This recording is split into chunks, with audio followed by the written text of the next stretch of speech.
Assalamualaikum warahmatullahi wabarakatuh. Salam sejahtera untuk kita semua. Jumpa lagi dengan saya Kak Khairul di channel Ayo Les. Pada kesempatan kali ini kita akan masih melanjutkan yaitu pembahasan untuk penilaian tengah semester untuk jenjang SMP maupun MTS di seluruh Indonesia. Mata pelajaran yang akan kita bahas adalah Bahasa Indonesia untuk kelas 7 semester 2. Kurikulum yang kita pakai pada pembahasan kali ini adalah kurikulum Merdeka. Adik-adik jangan khawatir, soal ini sudah diambilkan dari Bank Soal Nasional sehingga akan lebih sesuai dan akurat ketika adik-adik belajar menggunakan channel ini. Dan jangan lupa untuk disiapkan buku catatannya supaya bisa mencatat materi-materi penting, istilah penting, ataupun kunci jawabannya. Bagi adik-adik yang belum menyaksikan video lainnya ataupun mau request pembahasan bisa dilihat terlebih dahulu di link yang sudah kakak siapkan di kolom deskripsi, atau juga bisa langsung masuk ke playlist sudah kakak siapkan. Baiklah, tanpa berpanjang lebar, mari kita langsung mulai pembahasan untuk soal nomor 1. Soal nomor 1, buku yang berisi kisahan atau cerita yang dibuat berdasarkan khayalan atau imajinasi pengarang. Pernyataan tersebut merupakan pengertian dari titik-titik. Ya, di sini ada imajinasi, ada khayalan, berarti itu adalah fiksi. Fiksi itu tidak nyata, berarti jawabannya paling tepat adalah yang B, buku fiksi. Kita lanjut ke soal nomor 2. Salah satu contoh dari buku non-fiksi adalah titik-titik, yaitu non berarti yang nyata, biografi, cerita tentang tokoh-tokoh ataupun riwayat hidup seseorang. Kita lanjut ke soal nomor 3. Hal yang dibahas dalam kutipan teks tersebut adalah titik-titik. Nah, brokoli mungkin bukan sayur yang paling populer. Penelitian baru Inggris diterbitkan bahwa jurnal mengidentifikasi bahwa brokoli akan senyawa. Oke, berarti ini tentang khasiat ya, khasiat atau manfaat ya. Jawabannya adalah yang B, manfaat dari tanaman ataupun sayuran brokoli. Kita lanjut ke soal selanjutnya, soal nomor 4.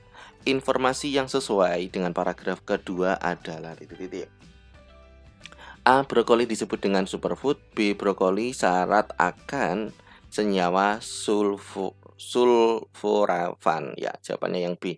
Jelas banget tadi sudah kakak bacakan ini.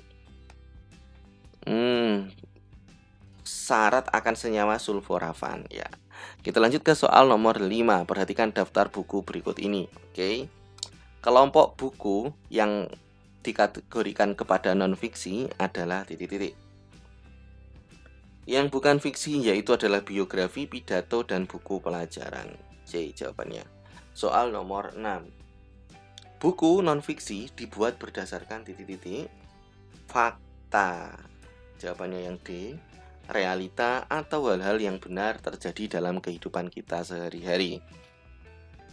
Kita lanjut ke soal nomor 7. Kutipan buku tersebut termasuk dalam jenis buku titik-titik. Nah, buku apa ini? Benarkah bumi berbentuk bulat? Ternyata meskipun bumi berbentuk bulat seperti bola, namun rata di kutub-kutubnya, tapi jadi bentuknya tidak bulat sempurna. Oke. Ini adalah buku apa kira-kira adik-adik? Cerita, biografi bukan, autobiografi bukan. Ya, ini adalah buku pengetahuan tentang IPA. Kita lanjut ke soal nomor 8.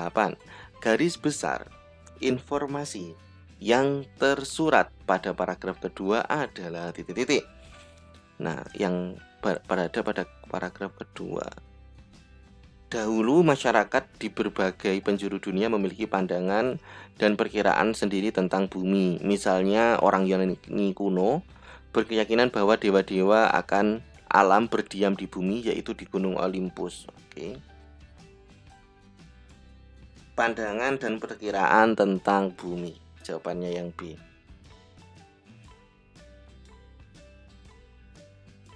Yang B. Kita lanjut ke soal nomor 9.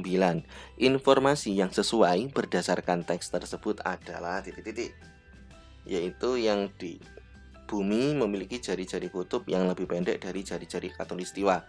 Inilah yang menyebabkan posisi bentuk bumi itu tidak bulat sempurna. Kita lanjut ke soal nomor 10. Buku berikut termasuk jenis buku titik-titik. Mimpi Sejuta Dolar, Mary Riana.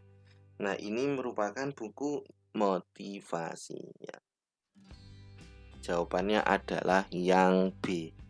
Kita lanjut ke soal selanjutnya, soal nomor 11. Gagasan pokok paragraf pertama adalah karang terdiri dari dua jenis, yaitu karang lunak dan karang keras. Berarti kalimat utamanya yang itu, yang D.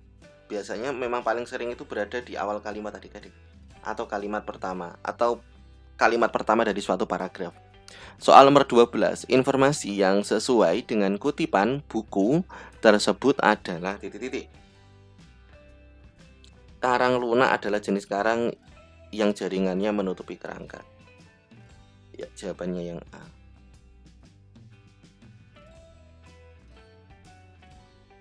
Ini ya. Karang lunak adalah jenis karang yang jaringannya menutupi kerangka dalam bentuk yang lunak. Kita lanjut ke soal nomor 13. Gagasan pokok paragraf kedua adalah, nah biasanya di kalimat pertama, karang keras adalah jenis karang yang menghasilkan kerangka luar yang keras. Oke, karang keras menghasilkan kerangka yang luar yang keras dan berat ya. Jawabannya jelas, yaitu yang A. Kita lanjut ke soal nomor 14. Bacalah kutipan buku berikut ini untuk menjawab pertanyaan nomor 4 dan 5. Oke, 14 dan 15. Hal yang dikemukakan pada paragraf pertama cerita di atas adalah titik-titik. Seperti ayahnya, anak laki-lakinya itu terampil memanjat tiang bambu. Tanpa sengaja si anak laki-laki menyingkap atap rumah. Di balik atap rumah itu ia melihat bulu-bulu burung yang amat indah di dalam tiang bambu. Dia tertegun sejenak. Oke. Anak laki-lakinya terampil memanjat tiang bambu. Ya, jawabannya yang B.